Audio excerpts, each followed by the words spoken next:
My name is Timo Vuorensola and I'm a filmmaker from Finland. I started working with films in somewhere in 1995 or something like that, where I started doing different, short films and that sort of stuff.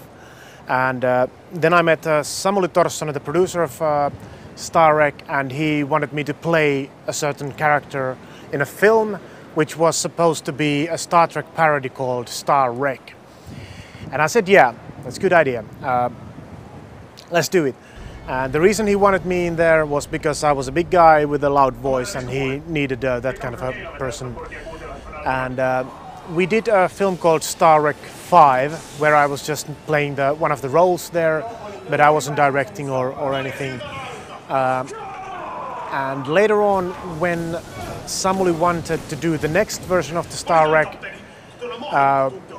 he contacted me and asked if I would be interested in being the director of the film. And I said yes, definitely. And thus we started to work on this idea of a 20-minute short film called Star Trek in the Pirkinning. I said originally it was supposed to be only a short film. That's gonna be a short film that would be, mainly space battles and that. Nothing else. There was not a very good script behind it or anything. But when I joined the crew and we had a couple of other people joining in, we started to look at the script and thought that actually we could make a feature-length film with the script if we just bloated it a little bit. And it grew and grew and grew, and eventually we had in our hands a script for a feature-length film. And we started to do that. Originally we had no idea on how to make a film or what it takes to make a feature-length film or anything. But we didn't care. We just wanted to make the film as good as possible. And during the process, what we did was that every time we were kind of unable to do something, we always turned over to the internet and asked the people over the internet to help us. For example, we needed 3D models for the spaceship, so we need actors, or we need somebody to work on the script, or somebody to come up ideas like name of the film or whatever. And people showed a lot of interest and a lot of enthusiasm over the internet, and each one of them started to contributing to the film. And eventually, when we finished the film in 2005, a lot of people started to work on the subtitles for the film for their own languages. And when we released the film in 2005, it became a pretty successful thing on the internet. It was the first film that was ever released on the internet, so it became also an interesting news event. First the bloggers started to write about it, then the internet news started to write about it. Then Reuters picked the story and it kind of spread all over the world, and other news agencies also wrote about that. And we did a lot of interviews for BBC and whatever you get. And so it became kind of an interesting phenomenon. But in addition to that, we were surprised to find out that although the film was available for download for free, we also sold the DVD at the same time. And there was thousands of people who wanted to buy the DVD right away, even before the film was finished. So we took that as an advantage and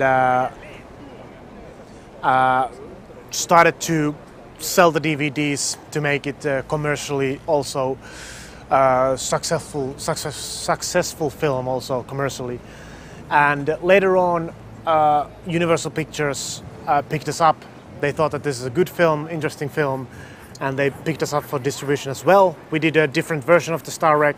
We reworked on the CGI a little bit, and it became called Star Trek in the Pirkinning, the Imperial Edition, which is also available on double DVD and that sort of stuff. So that was kind of the basic story behind Star Trek. So we first didn't know anything about it, but it took us 7 years to make the film. We learned during the process. We had the help of the internet to make it possible, released on the internet for free.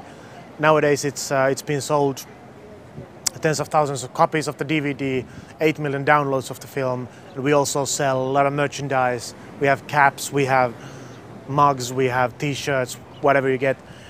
And everything was...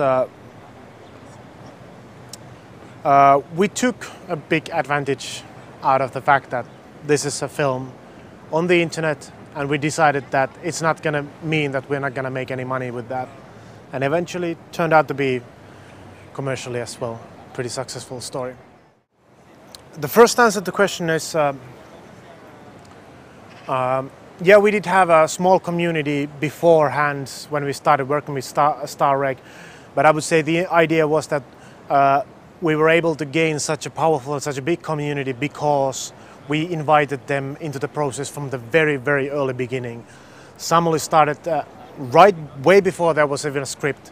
He started to ask people on the internet to give ideas for the script, and thus it became what it became. So it's, I would say that, of course, it was important that we already had a small community to start out with, but more than that, it was important that we started early on. We had a good concept and some nice pre-visuals, so we were able to show that we are actually making this film, and this was important for the people. To answer the question about Universal edition, the Imperial edition. Imperial edition was, for us, why we wanted to do it the way we wanted to do it, because Universal would have actually approved just to do a DVD release of the original StarReg. But we decided that we want to rework a little bit on the CGI, because we felt that the ship models that we have borrowed from the Star Trek, they didn't actually fit to the world of to the world, because we wanted to have this kind of a little bit more Russian, a little bit more clunky look to the ships. At some points we succeeded with Imperial Edition, some points we didn't, but at least it has a little bit unique look. I would say most of the people who are not huge fan of Star Trek, they don't actually even see too much of the difference. They just see Star Trek ships there. A little bit different looking Star Trek ships.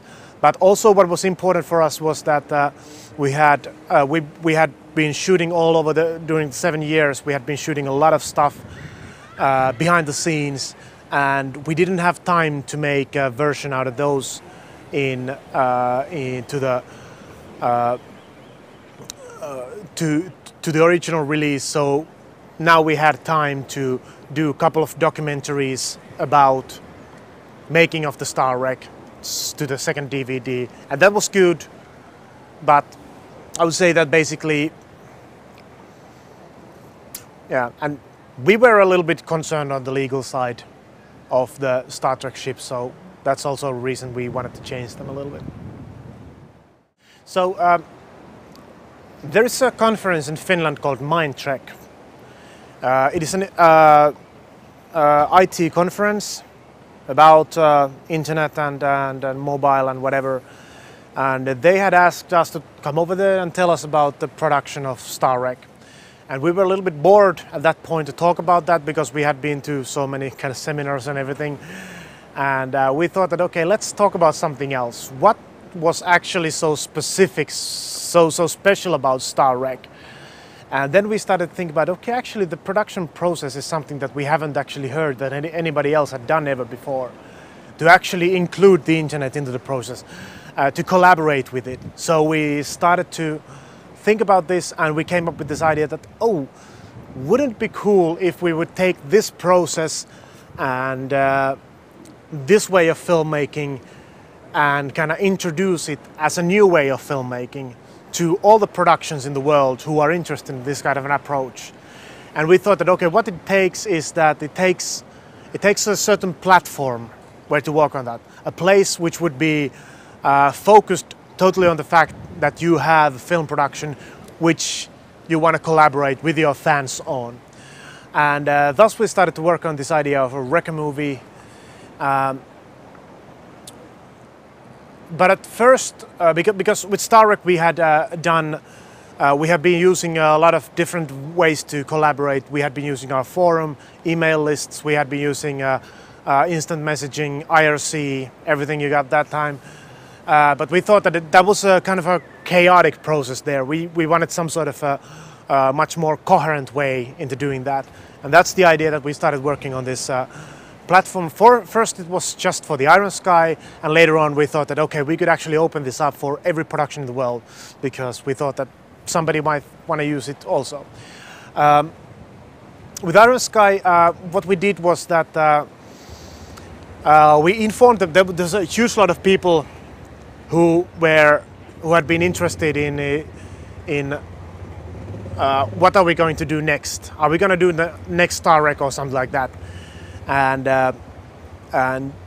But we didn't want to do the next Star Trek. We wanted to do something kind of out of our own heads.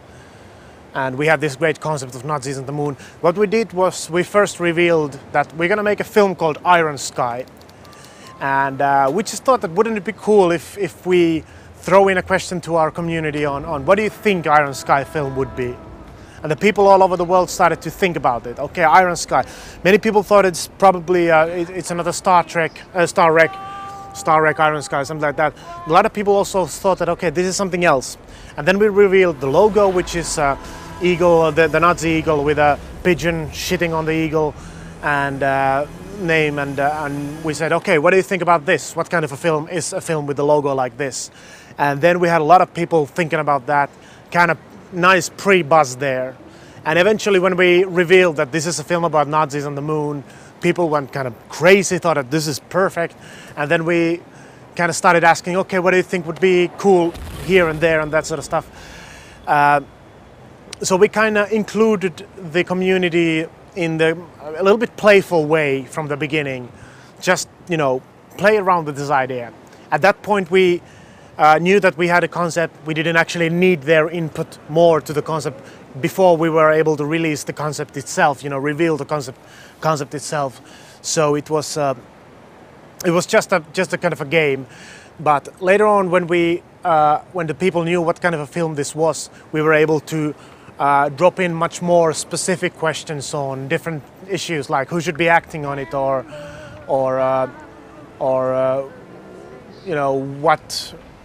what kind of a thing, what kind of a place is this Nazi moon base we're talking about.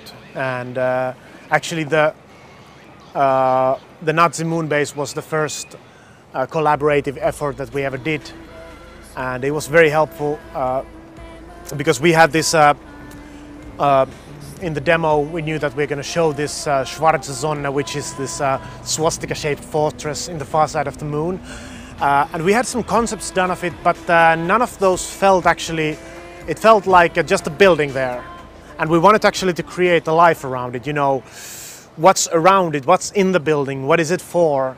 And we asked the people to kind of start coming up with different ideas. And we took 30% of those ideas and built them inside the fortress, because each one of them was something that we couldn't have come up with ourselves, because we didn't know about, for example, how is it to live on moon? What do you need? What kind of greenhouses there are? What kind of mining facilities could be there? So that was the first collaborative effort. And now we later on opened this recordmovie.com platform where Iron Sky is kind of the first kind of pilot production there.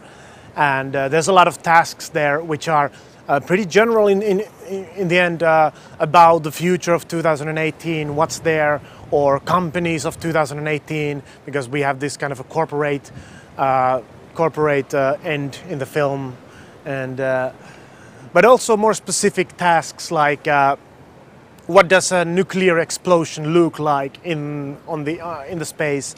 Right now we are using the Recordmovie platform and the tasks as kind of a hive mind, kind of extended hive mind of myself and the production team, to kind of think about subjects that we don't have either qualification or time to think about.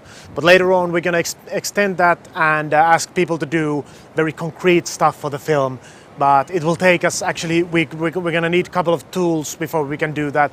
And also, we're going to need to refine a couple of things before we can actually start asking people to provide us with stuff. But that's how it is right now. Well, with Wreck-A Movie, the first issue was obviously the legal issue, meaning that we wanted to make sure that nobody could come up to us and say that I gave you an idea, I need money.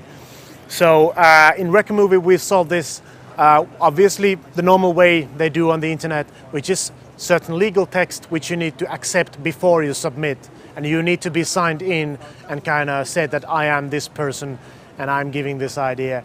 So we had a couple of lawyers working on the legal texts and the legal end of it, but it's very important. And also we've included in Wreck-A Movie this Creative Commons end, which is something that's for projects that are going to be released under Creative Commons license. We have also system for that, so that you can Creative Commons license every idea or everything you give to the people, so that anybody can use it, but they need to kind of say that this is your idea. But with Iron Sky, we are going with kind of all rights reserved, meaning that first, if you want to if you get an idea to my task, you need to sign in, say who you are, and then you need to accept the fact that they're going to give this for me, and you're going to give it for me for free for me to use in this film, and you're going to give all the kind of all rights for me. Obviously, you're going to be credited if your idea gets into the film, but no money transferring is happening. We released this teaser on the internet, and then we released it also as sort of a downloadable, remixable package, because the idea of the teaser was that we want to get people, get ideas of the film, get into the mood of the film, but also because we found out that the concept of Iron Sky is so intriguing to many people.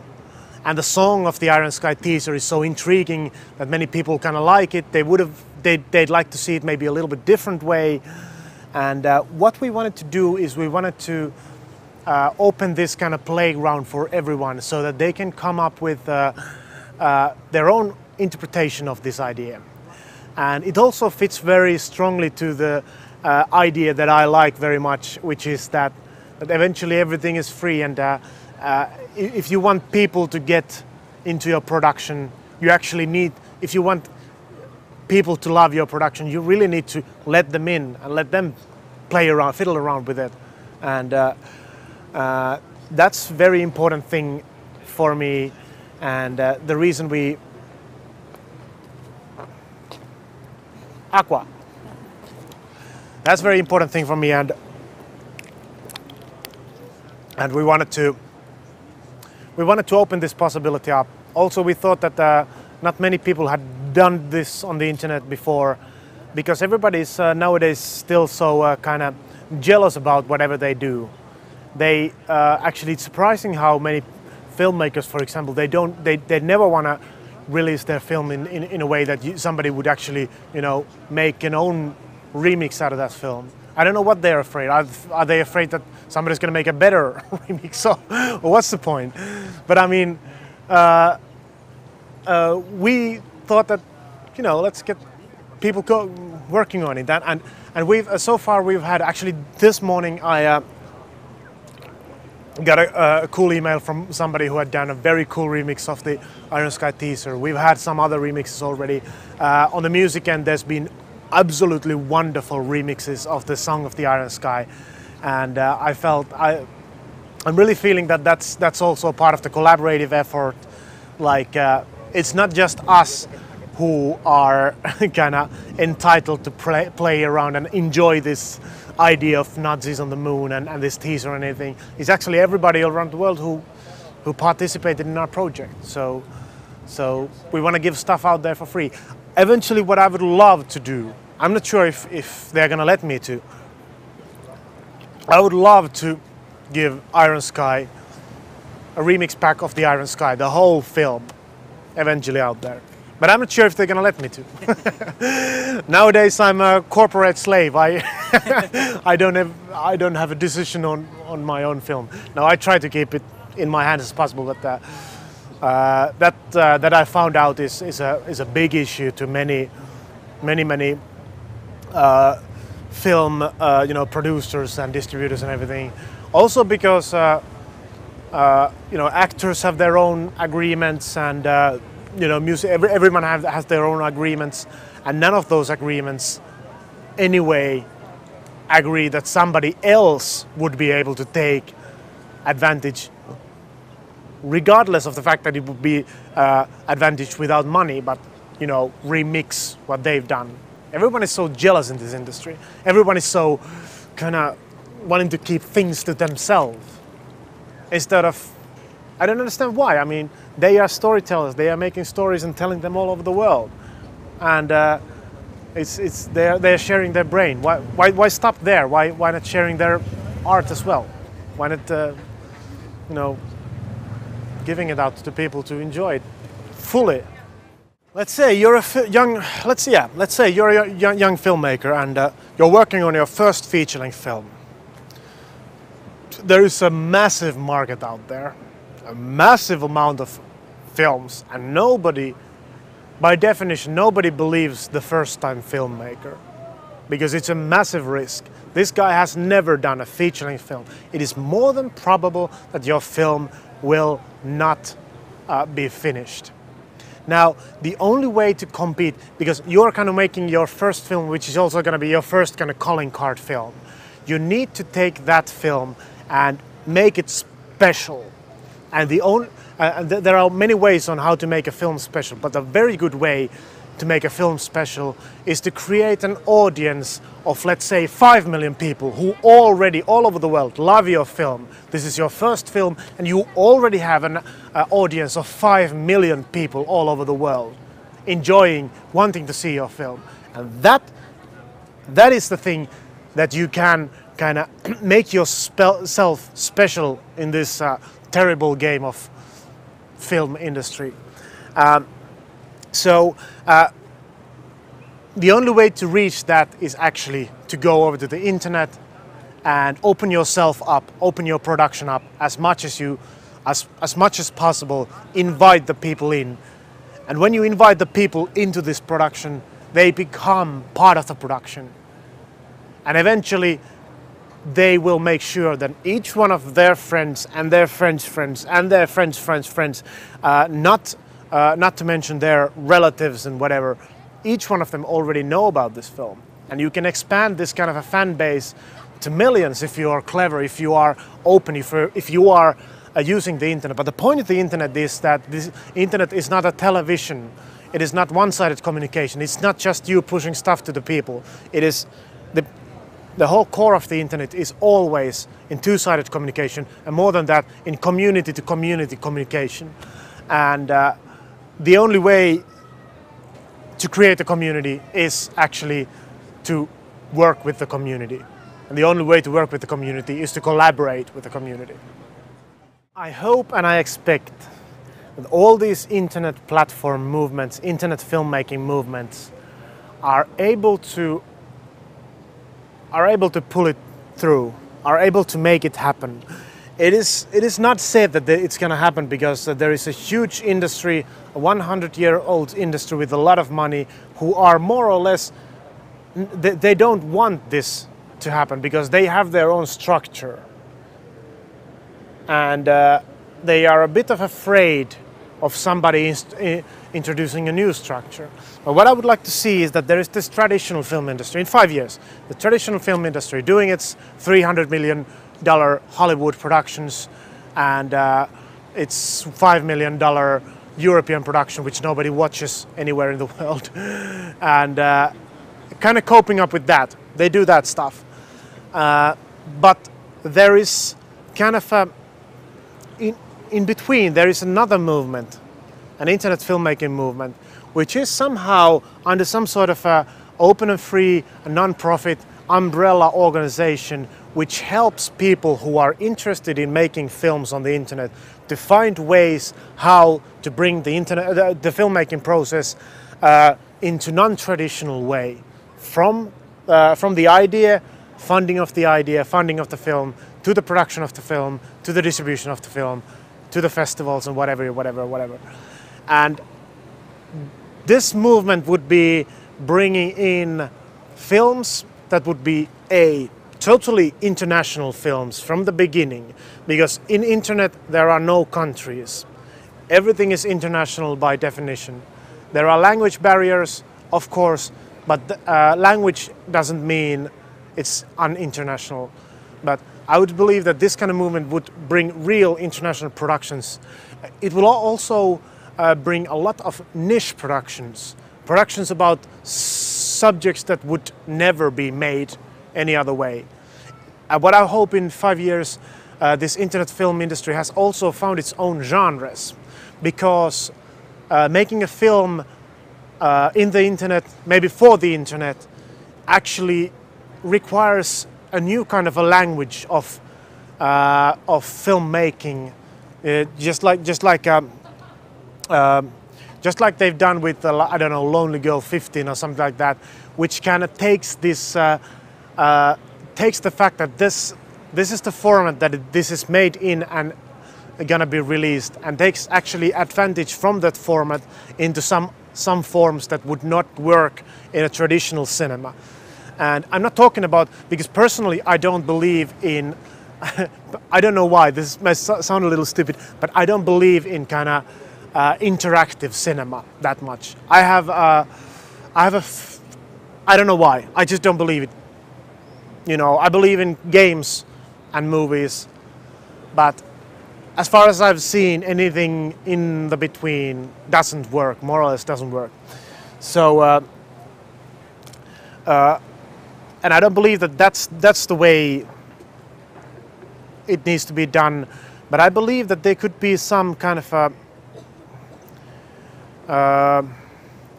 you could communalize also the viewing of the film. That doesn't say anything, I know, but I don't have an answer for that, what kind of films they would be. But what I would like to see, that in the future they also find their own language to produce films like that.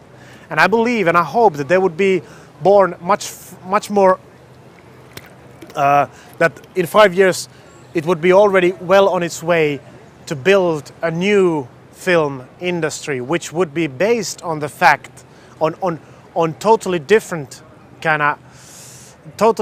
laws of nature than the traditional film industry, which would be based on the fact that this film is gonna be done and released on the internet for free, and it's gonna be viewed by people simultaneously all over the world without country language barriers. So it would be kind of new industry of kind of a freedom and you know, different kind of filmmaking, and maybe more personal filmmaking.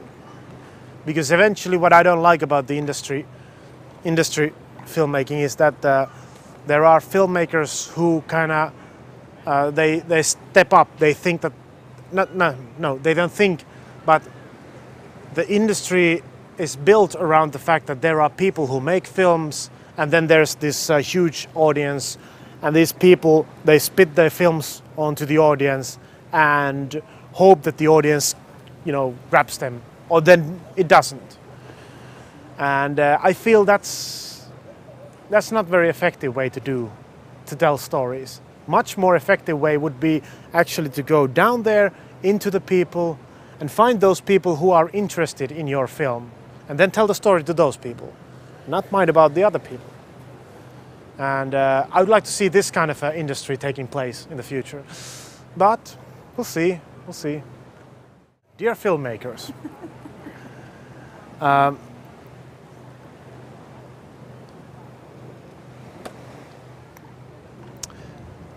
don't be afraid of the internet. Use it, and you'll find a lot of advantages in there. And I know that the schools teach you to go into this specific direction of production that has been going on for 100 years. But try to think differently, because that's the only possible way that you can become something else, that you can be special in this huge grey mass of filmmakers. and obviously do good films, but use the internet, it's there for you. Instead of asking yourself what the internet can do for you, ask what can you do to the internet. Okay. I think Good. we are done.